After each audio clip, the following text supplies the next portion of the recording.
என்னடா நான் எடுக்க வேணாமா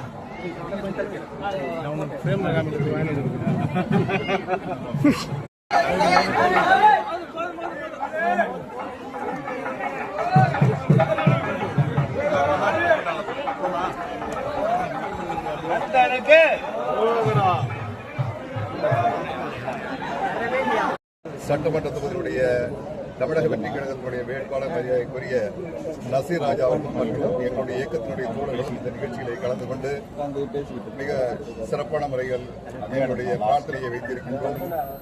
தமிழகத்திலே மரியாதைக்குரிய முதல்வர் அவர்கள் ஒரு புரட்சிகரமான ஒரு சமூக நீதியை வென்றெடுத்த முதல்வராக இன்றைய தினம் ஆட்சி செய்து கொண்டிருக்கிறார்கள்.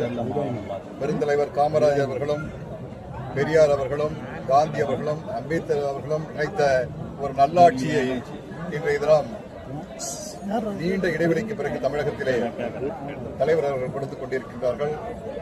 ஆட்சியை எப்படி கொண்டு வருவது என்ற ஒரு அற்புதமான நோக்கத்தோடு இதை நடைமுறைப்படுத்த முயற்சி எடுத்திருக்கும் முதல்வர் அவர்கள்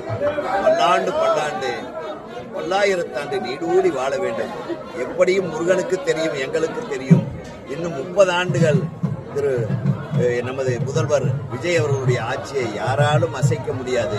அந்த பயத்திலே தான் பல்வேறு குற்றங்களை சுமத்தியும் அப்படியும் இப்படியும் மாறி மாறி பேசி எதிர்கட்சி தீய சக்திக்கு துணை நிற்கும் மற்ற சக்தியும் எல்லாம் போராடி கொண்டிருக்கிறது பார்த்தால் மிகவும் காமெடியாக இருக்கிறது. எப்பவுமே ஒரு ஹீரோ ஆட்சியில் அமைத்து விட்டால் காமெடியன்கள் இருக்கத்தான் செய்வார்கள். அவர்களை பார்த்து ரசிப்பு.